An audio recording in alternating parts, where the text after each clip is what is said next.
diving. Hope comes and stops us in our tracks. Bravely we prove in our striving, trudging together each day. Where there's a will, there's a way.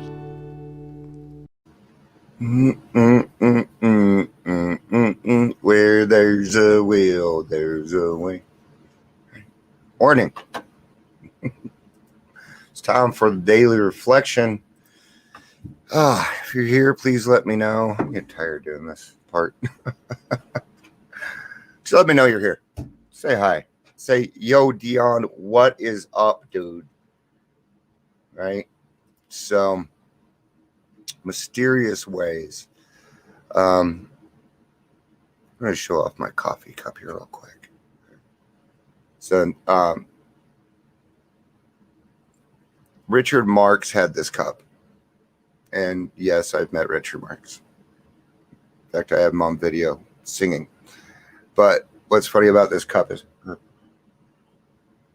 there's somebody flipping you off on the bottom. The camera's not set up for it. I blew that joke. Okay, let's just go ahead and get to it. Let's do this.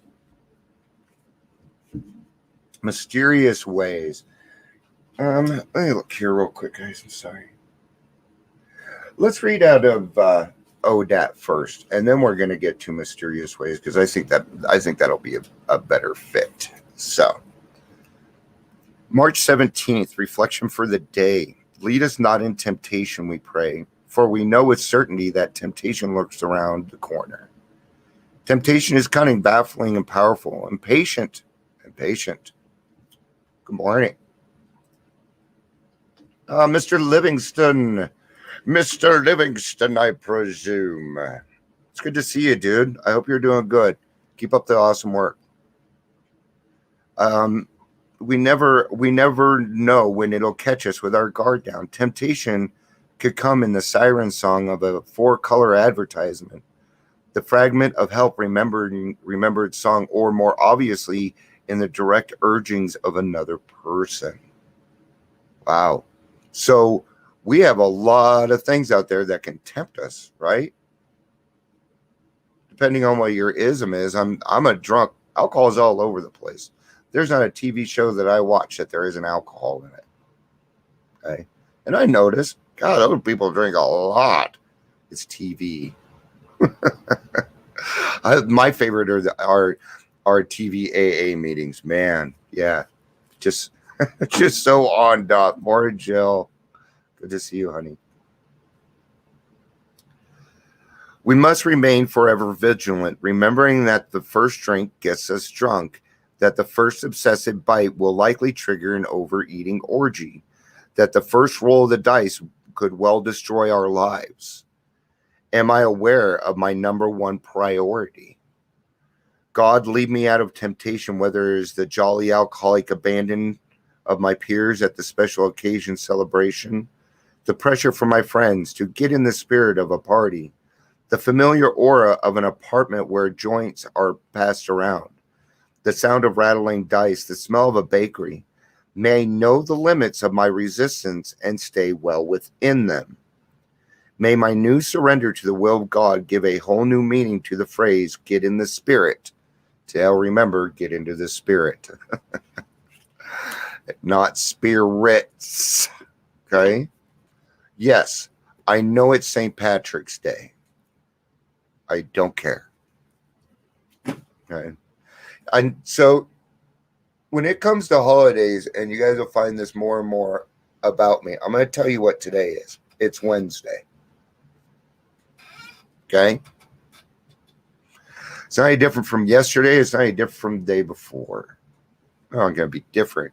Okay? But I'm going to be doing the same things. That's not going to change. All right. Out of every season of grief or suffering, when the hand of God seems heavy or even unjust, new lessons for living were learned. New recesses of courage were uncovered. And that finally, inescapably, the conviction came that God does move in mysterious ways. his wonders to perform. 12 by 12, page 105. I'm going to start on 104. We also fall into another similar temptation. I thought this was a good one. And this is the temptation of taking other people's inventory. There you go, Gary. Good to see you, man. Good morning. We also fall into another similar temptation. We form ideas as to what we think God's will is for other people. Yes, you need to be very, very careful about this. And I'm going to put my thumb right there. If you are a therapist, counselor, if you are a person that helps other people, you are a recovery coach, you are blah, blah, blah, blah, blah, right? Your mind frame is kind of in this. Okay? Your friends ever say to you, quit talking to me like I'm your client. Why are you wearing two separate hats in the first place? Well, one's my professional hat. Okay? That makes no sense to me. Okay? But what happens is we get so used to being involved in other people's problems that we start thinking we know better than God. You don't.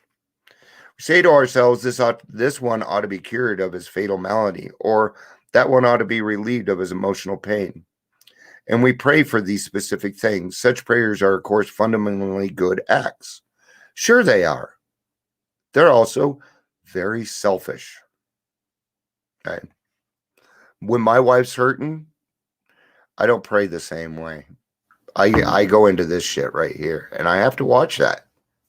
I do. I really have to watch that. This means that, but often they are based on the supposition that we know God's will for the person for whom we pray. This means that side by side with an earnest prayer, there can be certain amount of presumption and conceit in us. It is AA's experience that, particularly in these cases, we ought to pray that God's will, whatever it is, be done for others as well as for ourselves. Right? In AA, we have found that the actual good results of prayer are beyond question. They are all matters of knowledge and experience. All those who have persisted have found strength not ordinarily their own. They have found wisdom beyond their usual capability, and they have increasingly found peace of mind which can stand firm in the face of a difficult circumstance. In order to get there, though, you need to know your limitations first. And before that comes honesty. Okay? You will not get to this place if you are not honest with yourself. They can't live together. It's impossible. You cannot find beyond your usual capabilities if you don't know where your capabilities lie.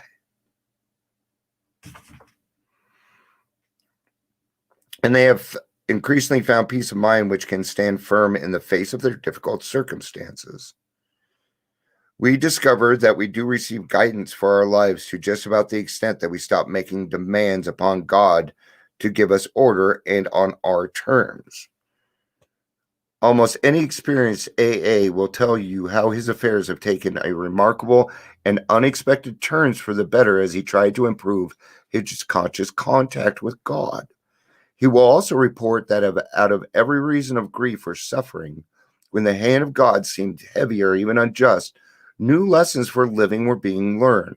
New resources for courage were being uncovered, and that finally, inescapably, the conviction came that God does move in mysterious ways, his wonders to perform. All this should be very encouraging news for those who recoil from prayer because they don't believe in it. I'm going to go ahead and finish up I'm going to go ahead and finish it up. It's only got 2 more paragraphs. All this should be very encouraging news for those who recoil from prayer because they don't believe in it, or because they feel themselves cut off from God's help and direction.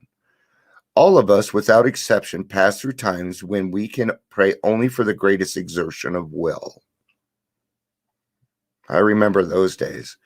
Occasionally, we can even go further than this. We are still seized with a rebellion so sickening that we simply won't pray. When these things happen, we should not think too ill of ourselves. We should simply resume prayer as soon as we can, doing what we know to be good for us, right? So what happened is you got caught up in something and your mind decided to take an easier, softer way. But unfortunately, the easier, softer way is going to lead you back to old behavior. Okay? Why is that? Because it knows it. It understands it. Even though we have decided that the new way is probably may even be an easier, softer way, your brain is not aware of that yet. Perhaps one of the greatest rewards of meditation and prayer is a sense of belonging that comes to us. Yep. That's why I'm not lonely as much anymore. I still have the days where I feel lonely, but God covers me. All I do is say,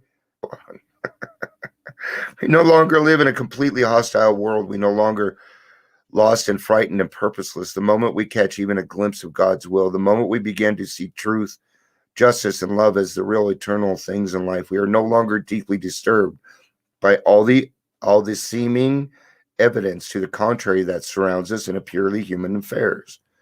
We know that God lovingly watches over us. We know that we can turn to him. All will be well with us here and hereafter. Here and hereafter.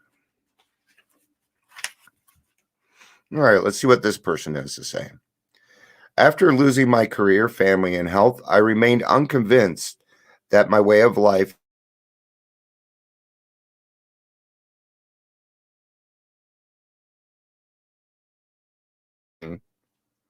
Whoa, what happened? Okay, my internet went funky. That shouldn't happen because I'm plugged straight in. All right, if it's back. All right. Oh well. All right. My drinking and other drug use were killing me, but I had never met a recovering person or an AA member. I thought I was destined to die alone, and I deserved it. At the peak of my despair, my infant son came to his efforts to help him proved useless. I redoubled my efforts to block my feelings, but now alcohol has stopped working. I was left staring into God's eyes, begging for help.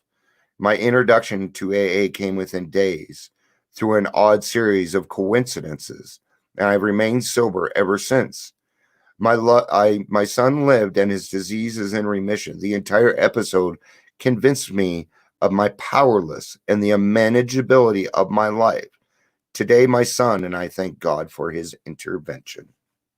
It's a neat story of finding. It could be kind of scary. I know as a guy, it was hard, man.